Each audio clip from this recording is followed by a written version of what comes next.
नमस्कार। हिंदुस्तान पोस्ट में आपका स्वागत है। मैं हूं महेश सिंह। बहुत बहुत और धन्यवाद। हमारे साथ जुड़ेंगे दिल्ली से captain doctor captain Sikandar Rizvi साहब, और इनसे बात करेंगे दिल्ली में जो भाजपा का डंका बजा है, भाजपा की बम्पर जीत हुई है। बात करने से पहले मैं रिजवी साहब के बारे में थोड़ी सी जानकारी दे दूं। डॉक्टर कैप्टन सिकंदर रिजवी साहब स्वतंत्र वीर सावरकर से के विचारों से बहुत ही प्रभावित हैं, और वो पूरे देश दुनिया में चाहते हैं कि उनके विचार फैले, जागरूकता लोगों में पैदा हो और लोग देशभक्त बने, देश से प्रेम करें, देश प्रेमी बने। फिलहाल रिजवी साहब का इस विशेष कार्यक्रम में हम स्वागत करते हैं। रिजवी साहब, आपका बहुत बहुत स्वागत है हिंदुस्तान पोस्ट के बहुत बहुत धन्यवाद। बहुत बहुत धन्यवाद। खास कार्यक्रम में। धन्यवाद। सर, आप वीर सावरकर के विचारों से बहुत प्रभावित हैं और 17 राज्यों में इसके बहुत सक्रियता से काम किया जा रहा है। जागरूकता फैलाने की कोशिश की जा रही है और उनके विचारों को जन जन तक पहुंचाने की कोशिश की जा रही है, प्रयास किया जा रहा है। अंडमान निकोबार में, हिमाचल प्रदेश में भी, और बिहार, उत्तर प्रदेश, मध्य प्रदेश में खास तौर पे सक्रियता है। ये जो है हिंदू राष्ट्र शक्ति का, तो ये बहुत अच्छी बात है सर। सावरकर साहब इतने बड़े देशभक्त और ये के लिए काम कर रहे हैं, उनके विचारों को जन जन तक पहुंचाने का जो काम कर रहे हैं, तो हम आभार व्यक्त करते हैं। फिलहाल हम बात करें दिल्ली में जो अभी चुनाव हुआ है, कल जो परिणाम आया उसमें भाजपा की बम्पर जीत हुई और आम आदमी पार्टी जो है 16 सीटों पे सिमट गई। भाजपा को 48 सीटें मिली है।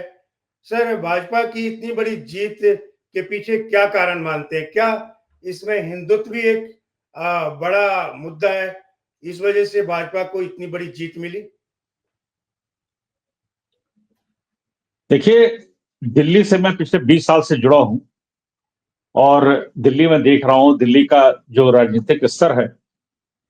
अभी हालात में बीच में देखा गया, जब से ये आम आदमी पार्टी आई थी तो राजनीति का भी स्तर गिर गया था और विचारधाराओं में काफी आपसी तालमेल किसी के साथ नहीं था।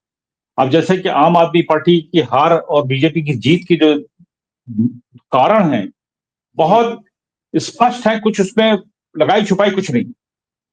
जिस वोट बैंक को लेकर के आम आदमी पार्टी 2 बार सरकार बना चुकी थी और दिल्ली पे कब्जा कर चुकी थी, उनके मेन जो वोट बैंक थे, एक तो रोंगिया थे जिनको वोट दे रहे थे, आसपास की बस्तियों में बसे हुए थे, वो काश्तकार, वो मजदूर वर्ग, वो घरों में काम करने वाले जो कहते हैं कि मेड है, सर्वेंट है, ड्राइवर है, ऑटो रिक्शे वाले हैं। अगर आप देखिएगा तो वो अधिकतर आपको मिलेंगे बंगाल से, अधिकतर मिलेंगे वो उत्तर प्रदेश से या बिहार से। और लोकल को आप देखेंगे तो उसमें इस तरह काम करने वाले नहीं थे, तो उनको फ्री की बिजली देना, खुद को खंबे पे चढ़ करके जो उनके मुख्यमंत्री थे तार काट देना कि हम फ्री बिजली देंगे, फ्री ये देंगे। तो देखिए 10 साल से तो उनको समझाते रहे, गुमराह करते रहे, लेकिन इधर समय में जब से राम मंदिर का कहते प्राण प्रतिष्ठा हुई और पूजन शुरू हो गया और मंदिर का निर्माण हो गया, तो एक बयार चली और वो आम जन जन में गई,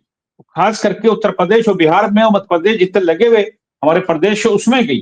तो उसमें जो विचारधारा में बदलाव आया, जो छोटे मजदूर के समझ में आया कि हमारे राम आराध्य हैं, मंदिर हमारे लिए जीवन से, हमारे सनातन से, हमारे पूरे जीवन से उससे जुड़ा हुआ है।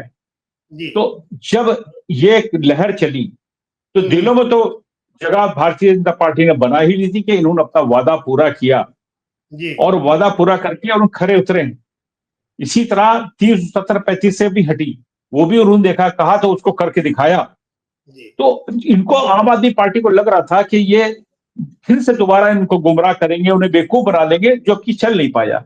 हुआ क्या है कि घर घर राम पहुंच चुके थे, घर घर वो बयार चल चुकी थी जिसको ये धोखे में रहे, उनको पता ही नहीं। ये एक रिक्शा चलाने वाला भी है जय श्री राम करता, मैं तो दिल्ली में देख रहा हूँ, उठते बैठते रोज देख रहा हूँ, एक ड्राइवर भी है, एक ऑटो वाला भी है, जो उनका वोट बैंक था, इनका वोट बैंक यही था। फिर रोंगिया को निकाल कर बाहर किया गया। अब बांग्लादेशी मुसलमानों बहुत सारे लाखों जो फर्जी वोटर थे, मतदाता थे, तो चुनाव से कुछ महीनों पहले वो चेक किया गया, लिस्ट बनाई गई और लाखों जो रोहिंग्या और बांग्लादेशी घुसपैठिए थे, उनको लिस्ट से चुनाव जो हमारा होता है, सूची होती है, उससे बाहर किया गया। इसका बहुत बड़ा असर पड़ा। कैप्टन रिजवी बिल्कुल। साहब का क्या मानना है? सर, एक बात और है कि अयोध्या में राम मंदिर और इस समय महाकुंभ का मेला चल रहा है। तो ये पूरा देश जो है धर्ममय हिंदुत्व का लहर देश दुनिया में चल रही है। तो क्या ये महाकुंभ का भी प्रभाव है कि दिल्ली में भाजपा को इतनी बम्पर जीत मिली? देखिए, मैं आपसे एक बात कहना चाहूंगा, क्षमा कीजिएगा। कुंभ तो 12 साल में आते रहते हैं, महाकुंभ आते रहते हैं, राजनीति चलती रहती है। पहले भी 70-75 साल दूसरी सरकारें चलती रही, कुंभ आते रहे। लेकिन अगर आप देखिएगा, आम जनमानस के अंदर, चाहे मजदूर वर्ग हो, चाहे मध्य वर्ग हो, चाहे वो व्यापारी हो, चाहे वो सरकारी नौकरी करने वाला हो, सिपाही हो, फौजी हो, जो भी हो, लेकिन राम की जो प्रतिष्ठा हुई, उस मंदिर का निर्माण हुआ, उसका प्राण प्रतिष्ठा हुई, उसका उद्घाटन किया गया, जो जो 400 साल से लड़ाई चल रही थी, जो बुझे बुझे रहते थे, वो खुल के आ गए राम के प्रति। और कहते नहीं, सनातन और अपने धर्म के प्रति उनकी जो है जागरूकता, जो नहीं कह सकते, वो तो मन मन में सबके अंदर, अब तो हिंदू है तो हिंदू है, सनातनी है तो सनातनी है। लेकिन ये बात खुल करके आ गई कि कौन हमारे साथ है, कौन हमारे हिंदुत्व की रक्षा कर सकता है, कौन हिंदू राष्ट्र की बात करता है। ये समझ एक अनपढ़ को भी आ चुकी है। अब ये बेवकूफ नहीं बना पाएंगी, जो क्षेत्रीय पार्टियां थी वो नहीं बेवकूफ बना पा रही। खासकर मैं उत्तर भारत की बात कर रहा हूं इस समय। उत्तर भारत के अंदर क्षेत्रीय पार्टियों में बिहार हो, चाहे यूपी हो और चाहे दिल्ली हो, बहुत बेवकूफ बनाया गया है। अब छोटे छोटे काम करने वाले लोग भी जानते हैं कि भारतीय जनता पार्टी ने जो कहा है करके दिखाया, तो बहुत देर तक गुमराह नहीं कर सकते। और रही रोहिंग्या की बात, जो सच है, रोहिंग्या को जो पकड़ा पकड़ा निकाला गया, इनके वोट बैंक को तोड़ा गया। आप देखिए, दिल्ली का जो जामिया इलाका है, अगर आप वहां छानबीन करिएगा तो आपको लगेगा कि 55 से 60% वहां पर गलत वोटर लिस्ट बनी हुई है, फेक है। वो बुरा लगता है, जैसे मिनी ये पाकिस्तान बना के रखा हुआ है। हम तो उधर से गुजरते हुए डरते हैं, भारतीय नागरिक होने के बावजूद भी हम उस क्षेत्र से निकलते हुए डरते हैं। मैं तो बहुत एलानिया बात करता हूँ, मैं किसी लगाई छुपाई मेरे पास नहीं है, मैं ब्लंट हूं इस मामले के अंदर। तो सर उन्होंने जी ये जो जीत हुई, क्या हिंदुत्व की लहर बड़ा कारण है दिल्ली में?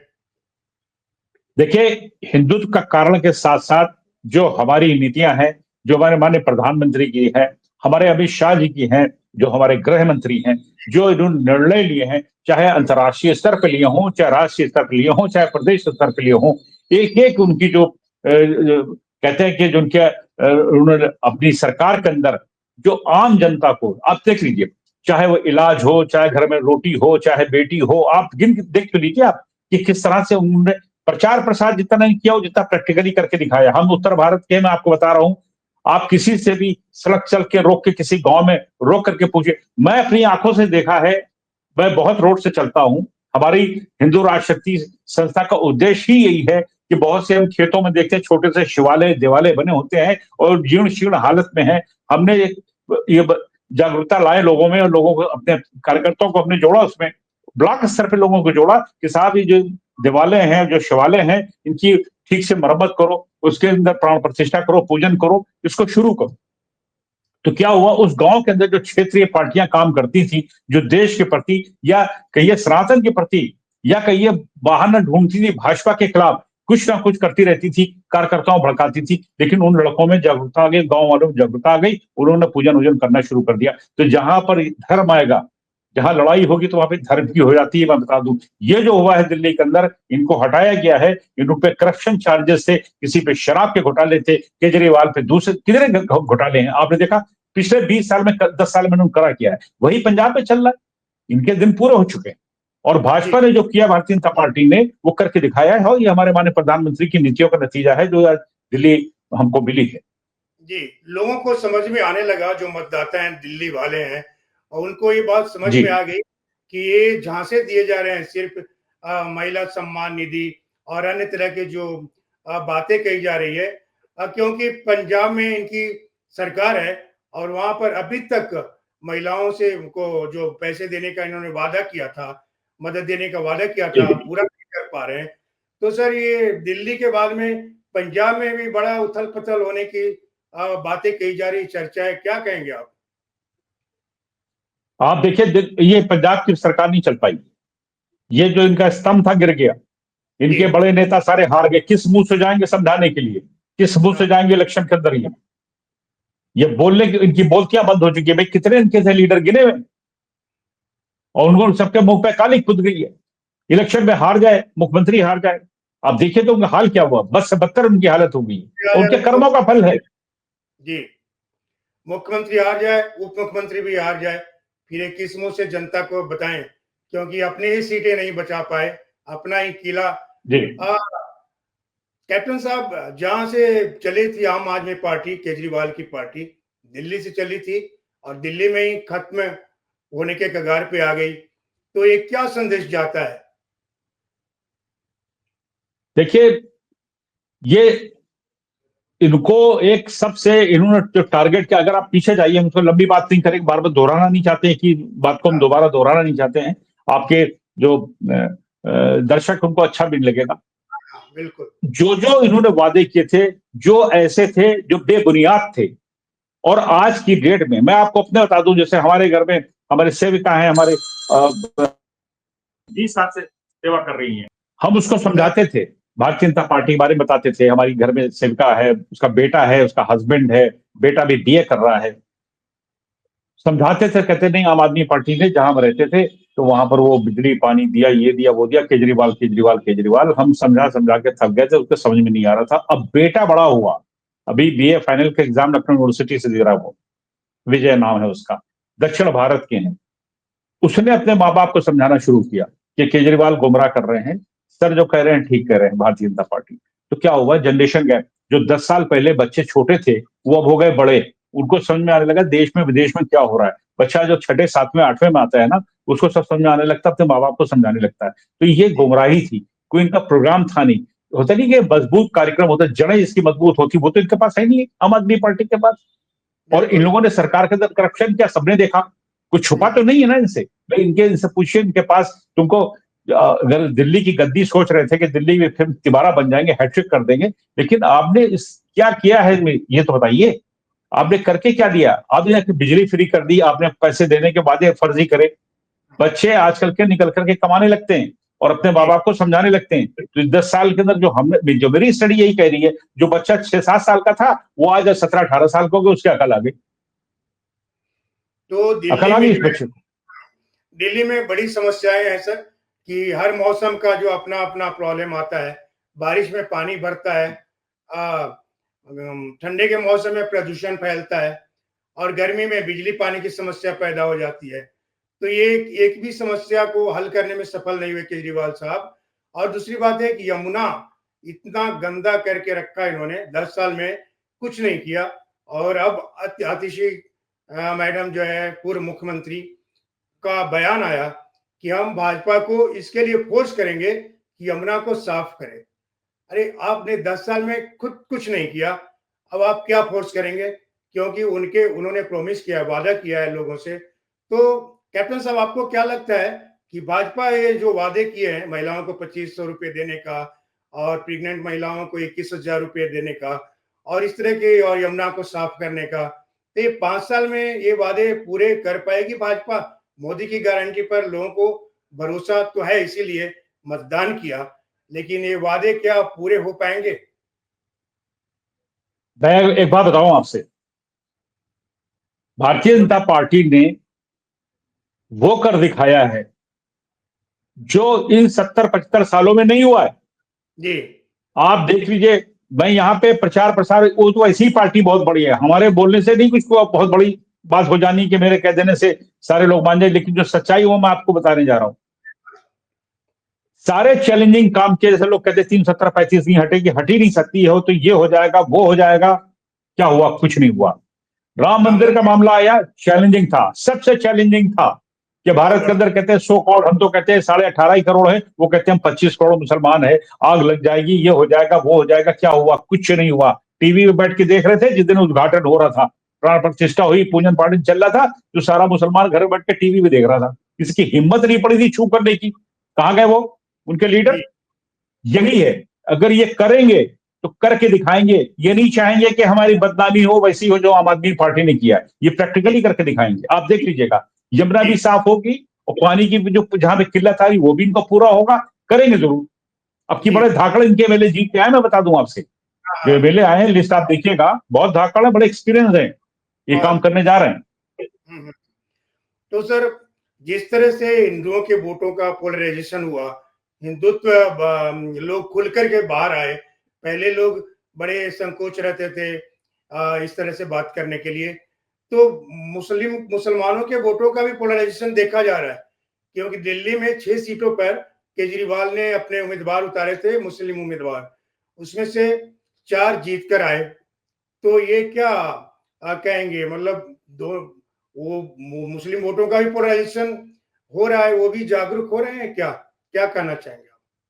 देखिए मुसलमान का, अब देखिए आज का, मैंने कहा ना, समय बदलता है, जी, नया युग आता है, नया युवा आता है, और जिस देश में युवा जागरूक होना शुरू हो जाता है ना, तो उसमें बदलाव आता है बहुत बड़ा। मुसलमानों में भी, अब जैसे कि मैं आपको बताता हूं, मैं जी, लंबी बात नहीं करूंगा, कट करके बताता हूं। मैंने पर्सनली देखा है कि हमारे ऑफिस आकर के हमारे कार्यकर्ताओं से, हमारे पदाधिकारियों से, राष्ट्रीय स्तर के हैं, कुछ हमारे प्रदेश स्तर के, उनसे मुस्लिम लड़कों ने कहा कि आपकी हिंदू राष्ट्र शक्ति हम ज्वाइन करना चाहते हैं। तो कहा भाई तुम्हें क्या लेना देना है, हिंदू संगठन को ज्वाइन करने की बात करते हो। जब हमारे ऑफिस आते हैं तो हमारा क्या जो माहौल है, जो हमारे अंदर का आपको मिलेगा, वो बिल्कुल सनातनी है। तो नहीं, हम ज्वाइन इसलिए करना चाहते हैं कि हमें ही आंखें खुल गई हैं कि हमारे मुल्लाओं ने, मौलानाओं ने हमें गुमराह करके रखा। देखिए मैं मदरसे में पढ़ा नहीं, मैं कॉन्वेंट का पढ़ा लड़का हूं, मुझे सच पता है कि जी, जो सनातन धर्म है ये हजारों साल पुराना है। बाकी जितने धर्म है बहुत पुराने नहीं है, 1500 साल पुराने हैं, कोई 2000 साल पुराना है, कोई 6-7 महीने, 100 साल पुराना है, इससे ज्यादा नहीं है। लेकिन सबसे पुराना धर्म जो है वो सनातन है।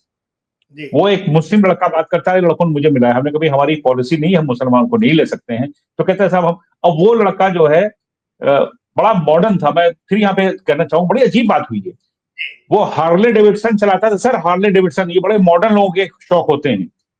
और मेरीन में एक शिपिंग पे काम करता था, छुट्टी आता था तो मोटरसाइकिल चलाता था, अच्छे परिवार का, गोरखपुर का रहने वाला। हम लोगों ने इससे बात नहीं करी ज्यादा। पता चला वो गया महाकाल, जी।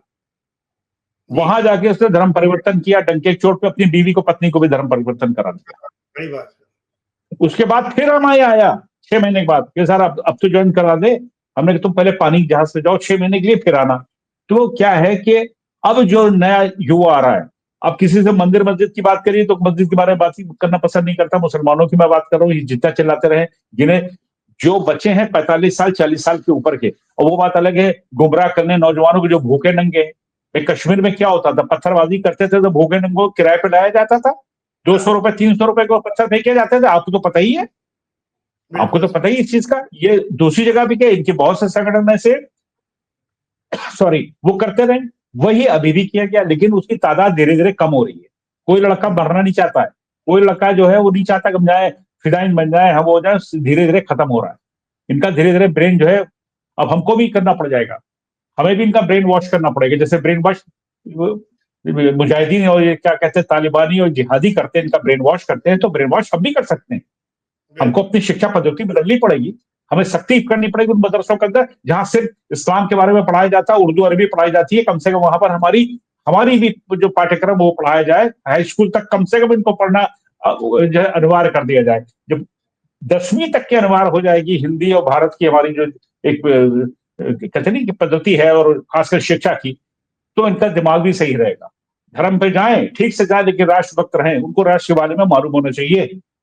तो हमारे ये तो शिक्षा पद्धति जो है बिल्कुल उस वो उनको पूरी छूट दे दी गई है मदरसों को, वो छूट वूट हमको बंद करनी होगी, बिल्कुल लेकिन सर, बंद करनी होगी। और देखिए कहा जा रहा है कि अगले जो है 2050 या 60 तक एक मुसलमानों के जो है मौलवी या उस तरह के कट्टरपंथी वो एक एजेंडा चला रहे हैं कि 2050-60 तक उनका पॉपुलेशन बढ़ जाए और वो भारत को पूरी दुनिया में उनका शासन हो। अब क्या लगता है ये संभव है, क्या ऐसा हो सकता है? एजेंडा चल ये रहा है। कुछ नहीं कर पाएंगे, ये कुछ नहीं कर पाएंगे। ये अनपढ़ मुसलमान, 60% मुसलमान जाहिल है। भारत का मुसलमान तो कम से कम जाहिल है, बांग्लादेश का भी वैसी वैसी, पाकिस्तान का जाहिल है।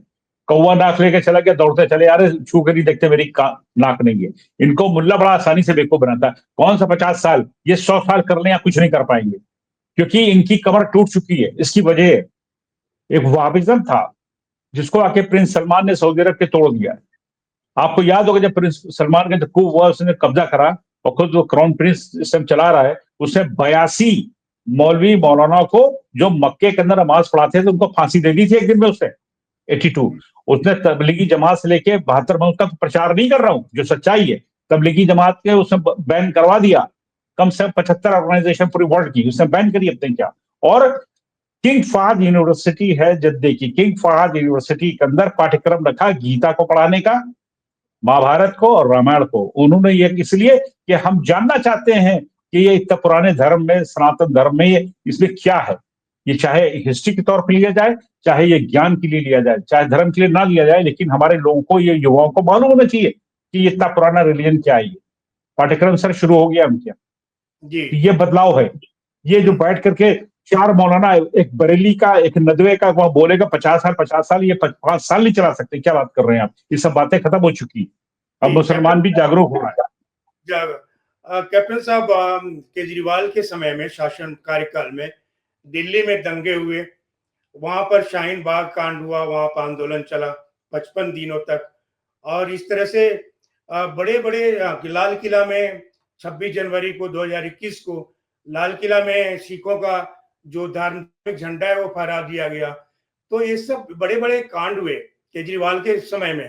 तो क्या आपको लगता है कि केजरीवाल सपोर्ट रहा होगा ये सब, जो जो कुछ भी दिल्ली को परेशान, दिल्ली वालों को परेशान करने के लिए दिल्ली दंगे में 55 लोग करीब करीब की मौत हो गई। तो केजरीवाल का क्या मुख्य समर्थन रहा होगा, अंदर से कुछ सपोर्ट रहा होगा? बिल्कुल केजरीवाल का है इसमें। और आप केजरीवाल को देखिए, केजरीवाल ये कहें कि केजरीवाल क्या मुसलमानों के बूथे पे जीतना चाहता था या मुसलमानों के लिए उनको वोट देंगे, केजरीवाल तो देखो बनाते थे सारी जनता जनार्दन को, तो चाहे मुसलमान हो चाहे हिंदू हो। ये आए कहां से थे, कहां से शुरू की, कैसे पार्टी बनी, एक एक को धोखा देते रहे, एक एक को धोखा देते देते यहां तक पहुंच गए, पार्टी इन्होंने खड़ी कर ली। अब बैकग्राउंड देखिए, वो संजय सिंह उनके जो मेंबर पार्लियामेंट है, सांसद बड़े घूम रहे, हमारे एमएलए अखिलेश सिंह हुआ करते थे रायबरेली के, उनका बस्ता लेके चलते थे ये। जी। क्या इनकी बैकग्राउंड है पॉलिटिकल, इनका क्या, कितनी कितनी सोच है इनकी, कहां किस लेवल की है। बड़ा ऑनेस्ट बनते थे कि हमें गाड़ी नहीं चाहिए, हमें सीएम मुख्यमंत्री आवास नहीं चाहिए, हम तो कॉमन मैन है, आम आदमी पार्टी के नेता हैं, तो आम आदमी है और हमें कोई सुविधा नहीं चाहिए। लेकिन बाद में एक एक कर जो है सब कुछ अपनाते गए। सब झूठ, सब झूठ, इतने मोटी मोटी, सब झूठ बोल रहे हैं। इतने मोटी मोटी रिश्वत ली गई है। इनकी मेट्रो के टाइम की लाइनें बढ़ाई जा रही थी, उसके कॉन्ट्रैक्ट उठे, उसमें से करोड़ों रुपए की लेन देन लोगों ने करी है। शराब का घोटाला पकड़ा जा चुका है, आपको पता ही है। ये पैसे की सिर्फ उगाई और कमाई कर रहे थे, एक एक कार्यकर्ता इनका, एक एक एमएलए इनका पैसे की उगाई कर रहा, बिना पैसे की ना कुछ नहीं हुआ। मतलब ये करप्शन की पूरी सारी सीमाएं इन्होंने खत्म कर दी, उसको भी लांग गई। तो अब क्या लगता करप्शन के है, ऊपर अभी चार्जेस लगेंगे ना। इन्होंने बहुत सारे करप्शन किए, सीबीआई शराब घोटाला है और अन्य तरह के है, शिक्षा में भी घोटाले देखे गए, मनी लॉन्ड्रिंग है। तो ये क्या अब एसआईटी गठित करने की बात की जा रही है? सीबीआई जांच का मंजूरी दे दिया है राज्यपाल एलजी ने, बीके सक्सेना साहब ने। क्या भविष्य में आम आदमी पार्टी के जो नेता हैं, केजरीवाल है, मनीष सिसोदिया है, देखिए भविष्य में, अब भविष्य इनका नहीं है, इसके बारे में बात करना बेकार है। ये अब आने वाली नहीं वापस। मैं आपको बता दूं, जैसे मायावती की पार्टी थी बहुजन समाज पार्टी, उसने स्वीप से मारा था पूरा उत्तर प्रदेश, 226 सीटें ला करके सरकार बनाई। उससे पहले लगातार बनाती रही, आज कहां है, एक एमएलए नहीं जीत के उनका आ पा रहा है। यही हाल इनका भी होने जा रहा है। ये वापस आने नहीं जा रहे हैं, इनके वादे धरे नहीं। और देखिए अधिकतर इनके जितने लीडर हैं जेल में समय बिताएंगे अपना, तो अब जेल क्या जाएंगे, आप देख लीजिएगा। तो ये दिल्ली में जो ये पार्टी, दिल्ली में जो इनकी हार हुई है, क्या ये समझा जाए कि ये अब अस्तित्व की खतरा पैदा हो गया है? क्या ये अब अगले 2-4-5 साल में चुनाव जीत पाएंगे, या बिहार चुनाव होना है जैसे पंजाब में मैंने प्रॉब्लम शुरू है? मैंने शुरू में ही मैंने बात आपसे भी कही थी कि ये स्तंभ इनका गिर गया, इनका जो हाँ, खंबा खड़ा हुआ था दिल्ली के नाम से गिर गया है। अब ये कहीं नहीं जीत पाएंगे और दिल्ली तो ये वापस नहीं आ सकते हैं। वहां का जी, हर वर्ग, अमीर वर्ग हो, चाहे वो मध्य वर्ग हो, चाहे वह गरीब वर्ग हो, चाहे गरीबी स्तर से नीचे वाले हों, सब समझ चुके हैं इनके पास फ्रॉड के अलावा कुछ नहीं, झूठे वादे करते हैं ये। इन्होंने ना तो वो नाले साफ कराए गंदगी में, ना तो उन्होंने स्लम साफ करवाया जहां पर जी, लोग रहते हैं मरते हैं। गरीब पैदा होते हैं, गरीबी मर जाते हैं, उन्होंने कुछ नहीं किया। ये सिर्फ प्रोपेगेंडा इन्होंने बड़ा अच्छा तैयार कर रखा था। इन्होंने कई एजेंसियां हायर कर रखी थी जो उनका सिर्फ प्रोपेगेंडा करती थी, जी। उसके बूते पे चल रहा था। बहुत अच्छा तो आदमी है, बहुत अच्छा आदमी है। धीरे धीरे वो सारी उनकी जो कलई उतर गई है, अच्छे से कलई उतर गई। परत दर परत जो है सच्चाई सामने आ गई और जनता के समझ में आ जी गया। पंजाब में भी, बिल्कुल। दिल्ली के बाद पंजाब भी हिलने लगा है, और लगता है कि अगले 2-4 महीने में पंजाब में भी प्रॉब्लम आ जाएगा। बिहार तो दूर है, अभी 6-7-8। पंजाब बताएं सर। पंजाब पंजाब में नहीं आएंगे, ये बिल्कुल नहीं आने जा रहे हैं। पंजाब में इनकी फाइट भी नहीं होगी, आप देख लीजिएगा। पंजाब में इनका जी। बहुत बुरा हाल है। हम्म। पंजाब में इन्होंने जो चीज बढ़ावा दिया है, इनके जी, खिलाफ है सारे वहां पर। अगर आप घरों में भी बात करिएगा जाकर के, किसी महिला से बात करिए, किसी बच्चे से उससे बात करिए, बुजुर्ग से बात करिएगा, तो आपको बताएगा इनका क्या हाल है। जी, क्योंकि जी, मैं तो समाज में रहता हूं, मैं तो सबसे बात करता रहता हूं, मुझे पता है कि क्या चल रहा है। ये बना ली सरकार, दोबारा नहीं बना पाई। देखिए, इनका जेल जाना, इन सब का जेल जाना पक्का है। और ये जब जेल जाएंगे तो इनका पार्टी का ही समझिए उसी टाइम खत्म हो जाएगा, धीरे धीरे जड़ से उड़ जाएंगे, कोई याद भी जी, नहीं करेगा। आप देखिए, ये तो कुछ, केजरीवाल तो कुछ भी नहीं है। किस तरह से मायावती और किस तरह से लालू यादव, किस तरह से मुलायम सिंह यादव सरकारें बनाते थे, धमाकेदार सरकारें चलाते थे, कहां गए सारे। जी, जी, बिल्कुल। तो ये थे हिंदू राष्ट्र शक्ति के फाउंडर संस्थापक डॉक्टर कैप्टन सिकंदर रिजवी हमारे साथ बात कर रहे थे दिल्ली चुनाव पर, हिंदुत्व पर। और इनका मानना है कि अब जो है इसका ये आम आदमी पार्टी की समाप्ति की ओर बढ़ना शुरू हो गया है, और ये अंतिम दिल्ली जो है उनका ये अंतिम चुनाव था, और आगे मुश्किलें और बढ़ेगी, और उनके अस्तित्व खत्म हो जाएगा अगले 2-4-5 साल में। बहुत बहुत धन्यवाद सर, हमारे साथ बहुत हिंदुस्तान बहुत पोस्ट धन्यवाद। जय वीर जुड़े। सावरकर। जन नमस्कार। धन्यवाद। नमस्कार सर। जय हिंद, जय वीर नमस्कार। सावरकर। जय नमस्कार। जय हिंद, जय वीर सावरकर। वंदे मातरम। धन्यवाद सर। वंदे मातरम।